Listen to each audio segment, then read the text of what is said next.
Across live to the Asia Times correspondent, Pepe Escobar, to discuss the Chinese leader's visit to Moscow. And Pepe's joining us on his webcam.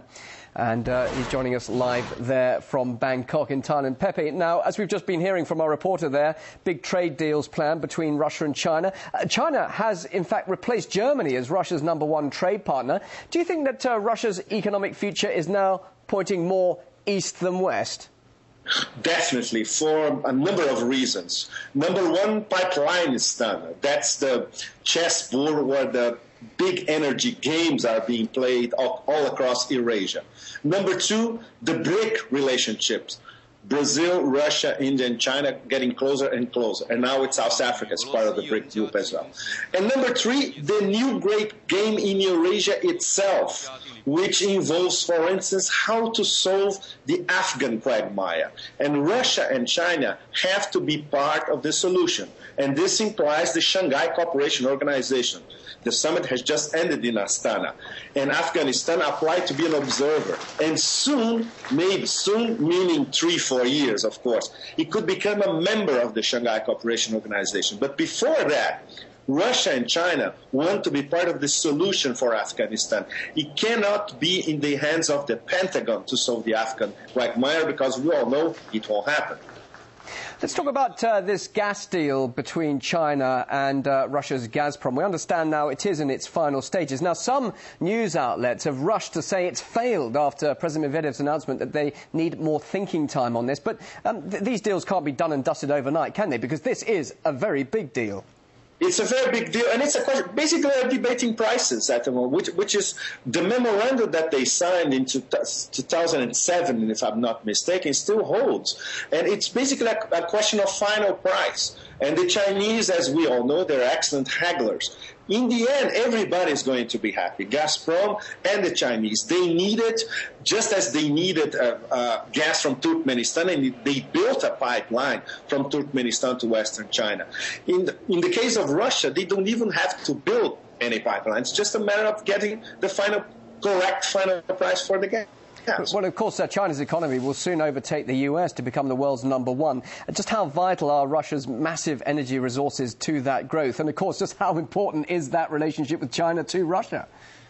Absolutely essential. In terms of Chinese national security, Russia and Central Asia are getting much more important on a daily basis compared to the Middle East and the Persian Gulf. For the Chinese, strategically, this means two things: escape from Malacca, the Malacca Straits, and escape from Hormuz, the Hormuz Strait in the Middle East.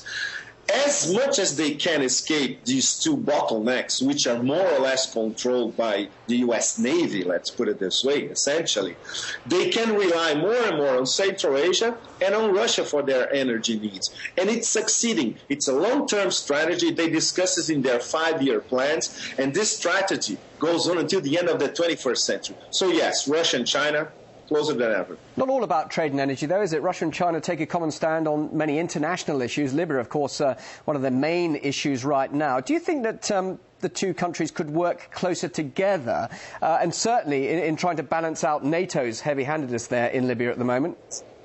That's a very good question, because this depends on how they relate to the SCO. Russia sees the SCO as a geostrategic body. Very important in terms of not only countering the power of NATO, but countering American influence in Eurasia as a whole.